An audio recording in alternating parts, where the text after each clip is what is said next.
Hi, this is Rory and Max.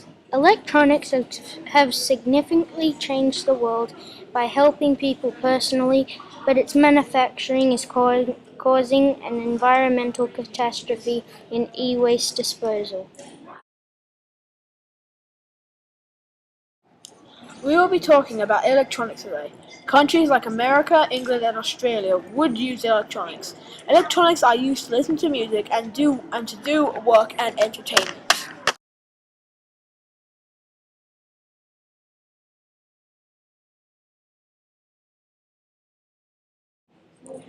Most people think electronics are a need, but really they are a want.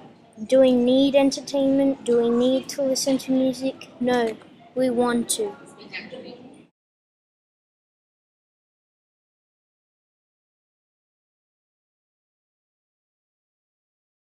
The animals at Lake Ontario are being affected by dangerous chemicals such as lead, mercury, and more. Bioaccumulation does not only happen with this food chain, but in every food chain.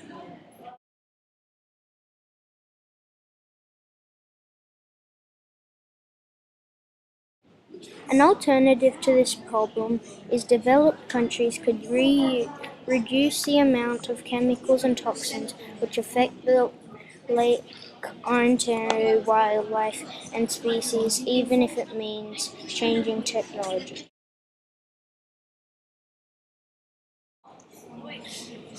The plankton and zooplankton do not take in chemicals, so they do not get sick, and so the other animals will not get sick and will not die.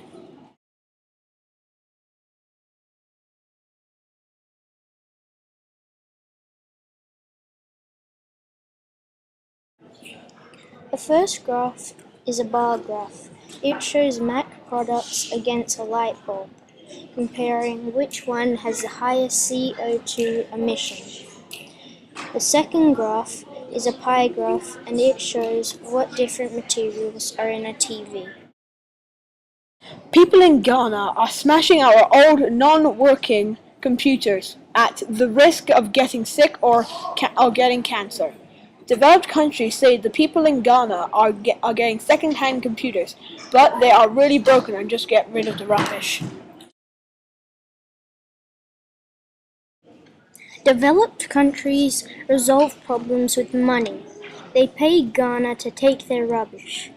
A benefit of this is Ghana earns more money.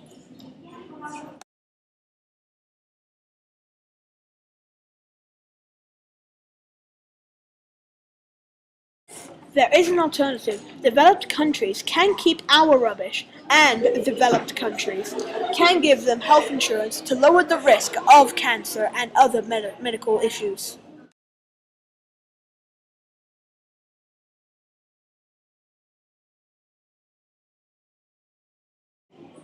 This mathematical data is showing a graph with the Apple products we showed earlier in the presentation, but this is a bigger version of it.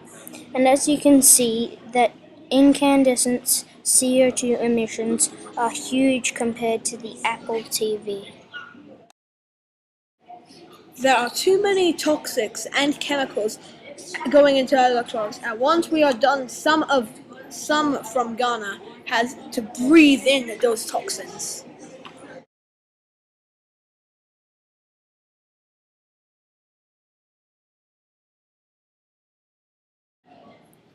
This is a graph showing what materials are in a TV. As you can see, it contains a tiny amount of copper, so that means someone in Ghana is going to inhale all those chemicals just to get a small amount of copper.